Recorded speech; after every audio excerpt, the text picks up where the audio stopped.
Welcome to Country Wife.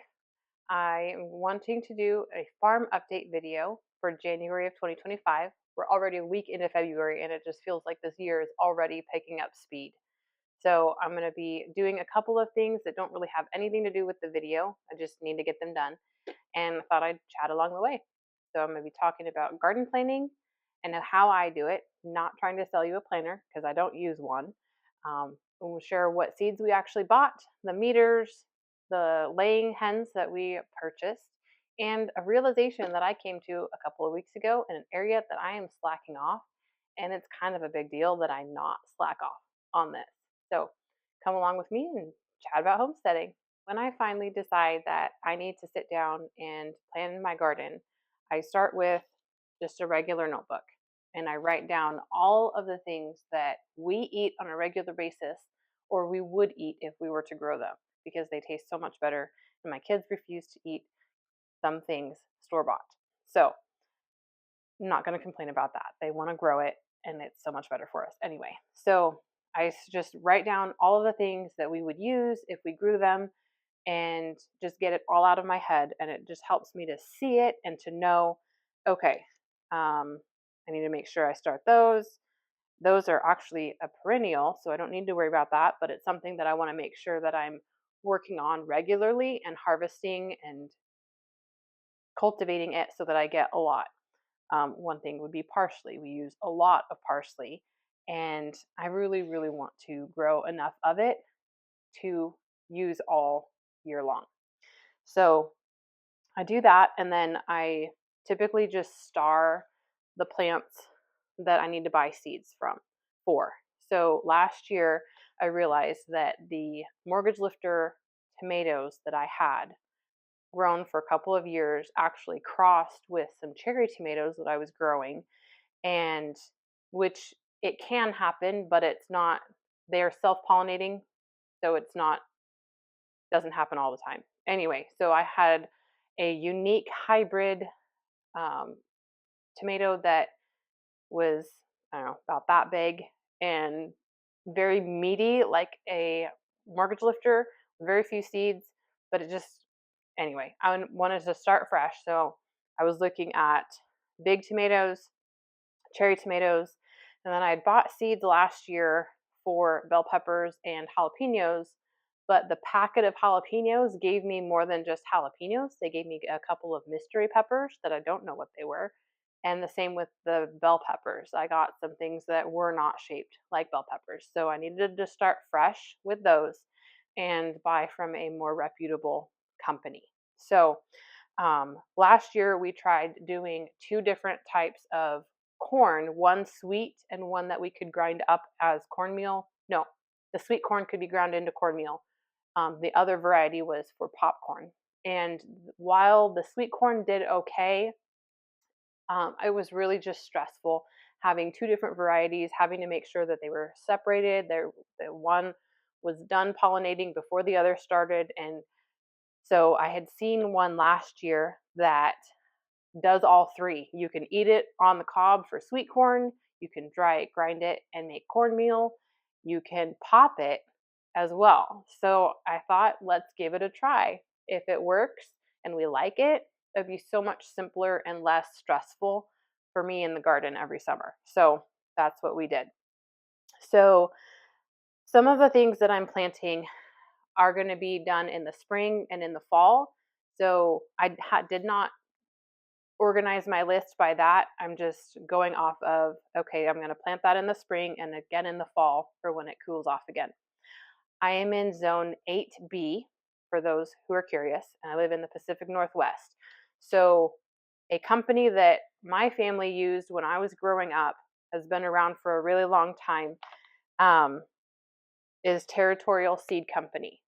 They are here in the Pacific Northwest, so their seeds are cultivated for our specific region. And I've always appreciated the help that I get whenever I call them. So this is not a plug for them. I'm just letting you know where I buy my seeds. So with the big tomatoes, I had found a few that I liked. Like, I'm gonna get these, and I showed the variety to my kids, the picture, and they're like, no, that doesn't look like a tomato because had a lot of green in it. It was an heirloom.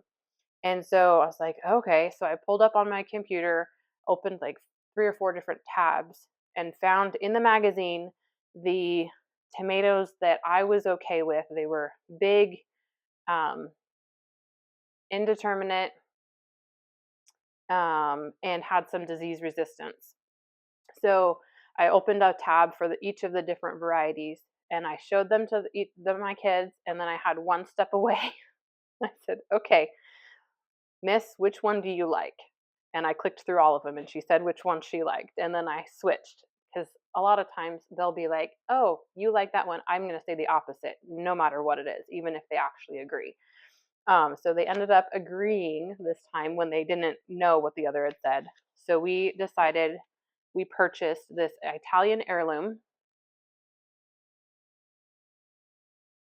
Has some green on the top, but very meaty, indeterminate, and has some, if I remember correctly, some decent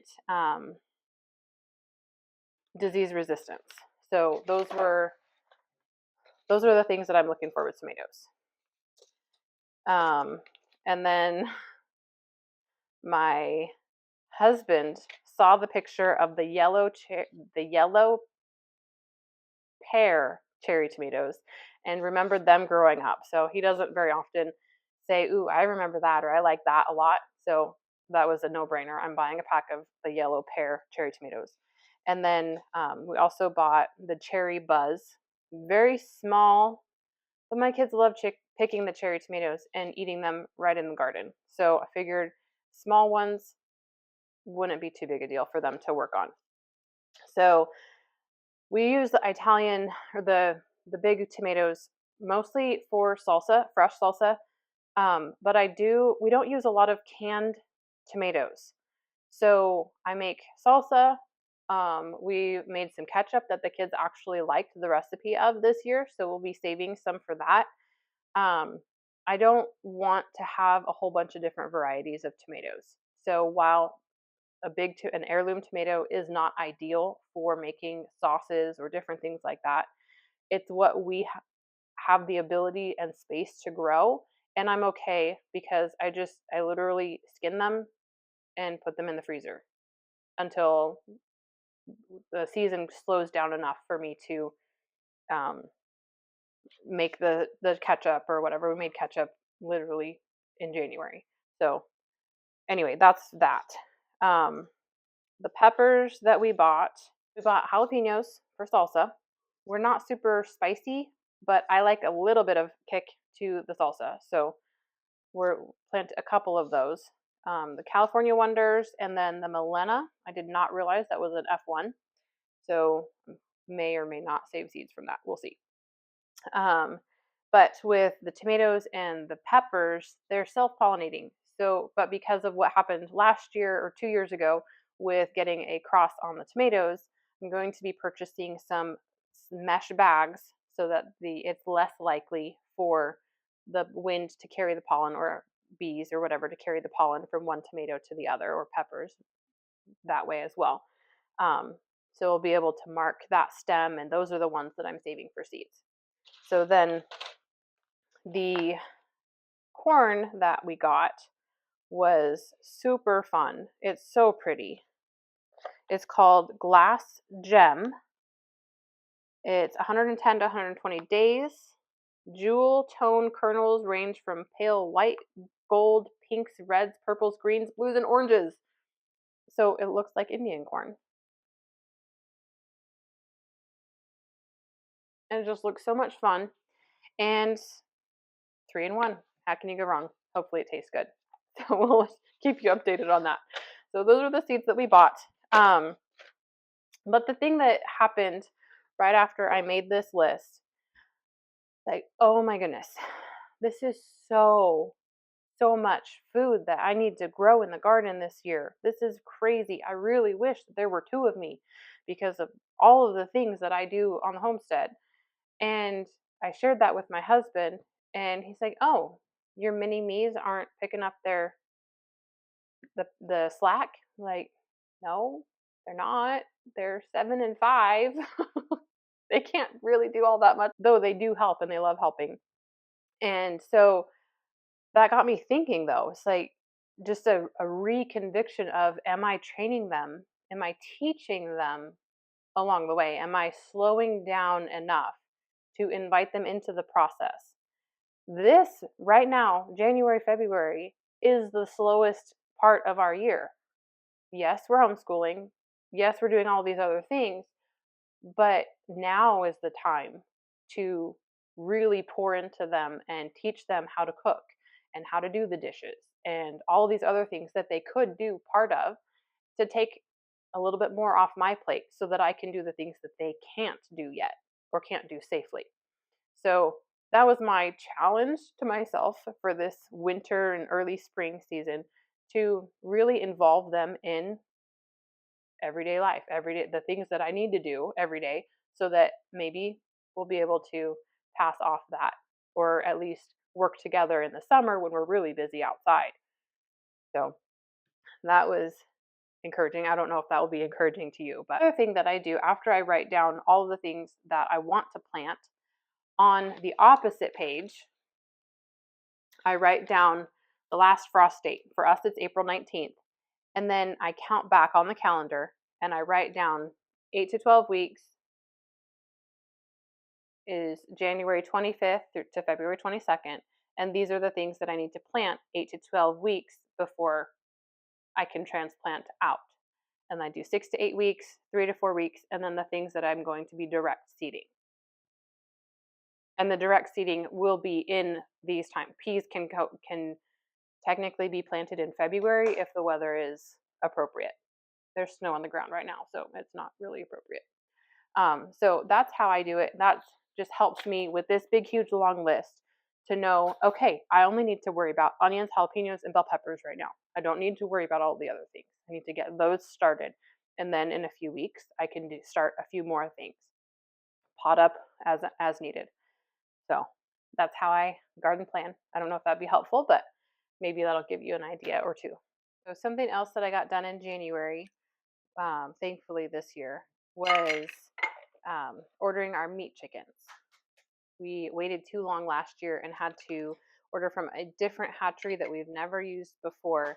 And I don't know if it was our fault with some other things that we did differently, or if the hatchery, I don't know whose fault it was, but we lost a few more chickens than we expected last year. So we do raise them on pasture.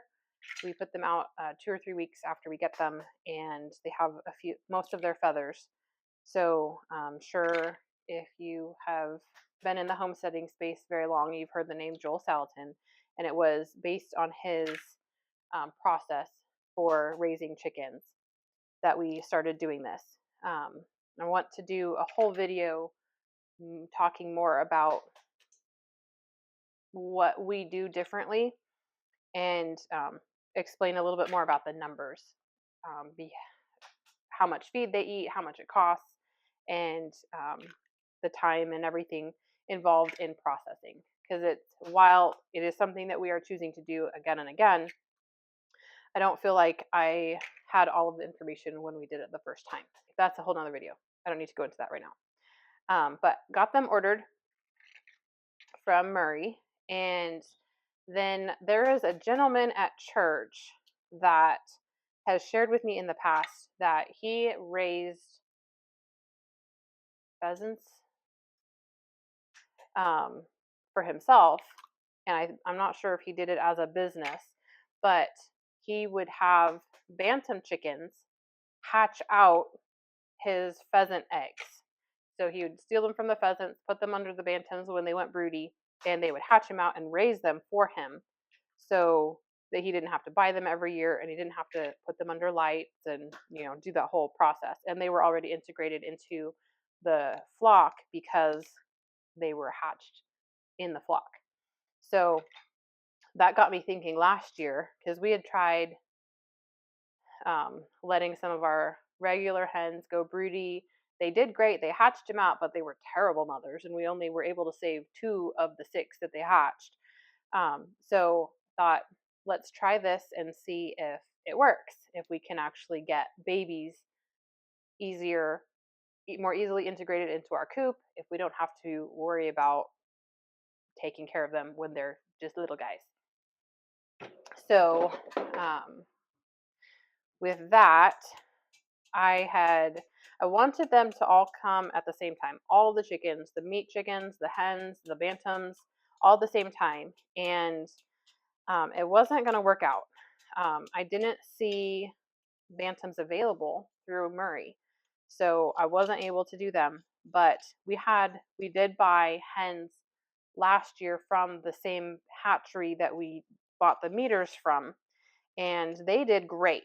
The hens were healthy. We still have them, and yeah, that was fine. So I decided to go back to that website and look and see if they had bantams. And oh my goodness, they had so many different breeds of bantam chickens. It was awful, absolutely awful having to choose which ones. So I pulled up a bunch of the ones that have had the characteristics that I look for in chickens. Clean legs. I don't like feathers because I don't want to have to clean them very often, if ever, because they are free range and we get very muddy. So I need clean legs. They have to be docile. I have small children. I want good in cold and hot weather because we get both. It was 18 here last week and it was over 120 in the summer. So I have both spectrums that I need chickens that are well suited for that. So again, I wanted to get my kids involved in every part of the process. So I had pulled up, I don't know, maybe 12 tabs with the different chickens that I thought were pretty and had all of the characteristics that I wanted. And I asked my daughter, which ones do you like? Because I wanted to get 2 different varieties. And I'm like, which ones do you think we should get? And she said, all of them. I'm like, honey, we can't do all of them. They're so pretty, but we have to pick. Found 2 that I really liked. And I'll end up showing you all the different varieties or the breeds that we bought. But I couldn't get them to come at the same time as the meat chickens. So I started doing a live chat with someone at the hatchery, and it's actually a real person, not a robot. Oh, amazing. And she told me that if I told her what I was looking for and the breeds of the bantams that I wanted, that she would start the order and she then tell me the date, like around what time of year do I want them to arrive, and then she would tell me the other breeds that were available at the same time. So I have the ability to keep 2, like one set of babies for the year separate from my big girls, but I can't do 2 separate groups of babies here at this particular house. So I told her which ones I wanted, and these are the ones that we ended up asking for. 6 Barred Rock, 6 Black Star, 7 Golden Star, and then the bantams that we decided to get was this one, the Blue Old English Bantam and the Silver Duckwing Old English Bantam. So hopefully these 2 will hatch out plenty of babies for us in the coming years. Those are the chickens that we have coming. I'm very excited. I was halfway through looking at all of the bantam chickens, and just out of curiosity, like we're not getting them for their eggs, but just out of curiosity, I was looking at how many eggs they lay a year and the size of them and the color of them and everything. And it says Pee-wee. I'm like, oh my goodness, you guys, they're gonna be tiny. They're gonna be so tiny when they show up. I'm so excited. One of the chickens that we did save from our girls that went broody. It's been a long time since I've seen a like day old chick, and she was so tiny. And I was like, oh my goodness, you guys, she's just such a tiny little chicken nugget. Without even thinking about like food that you eat, chicken nuggets, because we never eat them. And Nugget stuck. So we literally have a chicken named Nugget.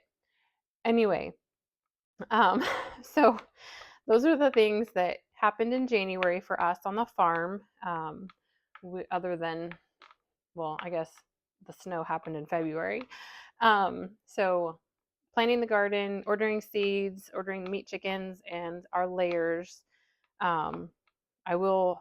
I'm planning on doing a video that talks more in depth about the numbers on in regards and the process that we go through, not like the actual butchering, but the process, the things that we do a little bit differently um, for our meat chickens. I've never heard people talk about doing one of them. So if you're interested, keep an eye on that. Hopefully, I'll get that done in the next couple of weeks. But if you've watched the video this long, um, I hope that you subscribe and come back for more. Leave a comment. I would love to create a little bit of a community here on YouTube and just trying to find other people who are like minded to really connect with. I don't know anybody in real life that I see on a regular basis who does all of the things that we do. And when I come across somebody who does one aspect of it, I probably talk too long just out of excitement of, oh my goodness, we're doing the same thing. This is so awesome. This is why, and this is amazing. And yeah, so get me talking about homesteading and I can talk for hours. It's pretty bad. So anyway, if that's something you're interested in, I kind of want to keep doing farm updates. I'd love to know what you're doing. If I'm doing something a little bit different, I'd love to hear your thoughts on it. Be nice. Um, and get some feedback. I was watching some videos this week talking about gardening mostly, and how, well, a couple of people were like, oh, don't do this because it'll ruin your whole entire garden. I'm like, really? I've been doing that for years and my garden is doing marvelously and better every year. So a lot of homesteading, in my opinion, is an experiment. And I really look at the garden like that. My garden is an experiment. Something that works for one person isn't going to work for somebody else because of the different climates, the different soils, the different plants, or the time that they have to spend in there. So, yeah, come along with me as I'll be starting some seeds. I got my starting mix today. Be starting some seeds, and yeah, we'll be setting off on the year's adventure of chickens and plants and all kinds of stuff in between. So I hope you join me again soon here on A Country Wife. In case anybody's interested in what I was making while talking, I was making egg muffins so that I have a fast and easy breakfast to grab in the morning.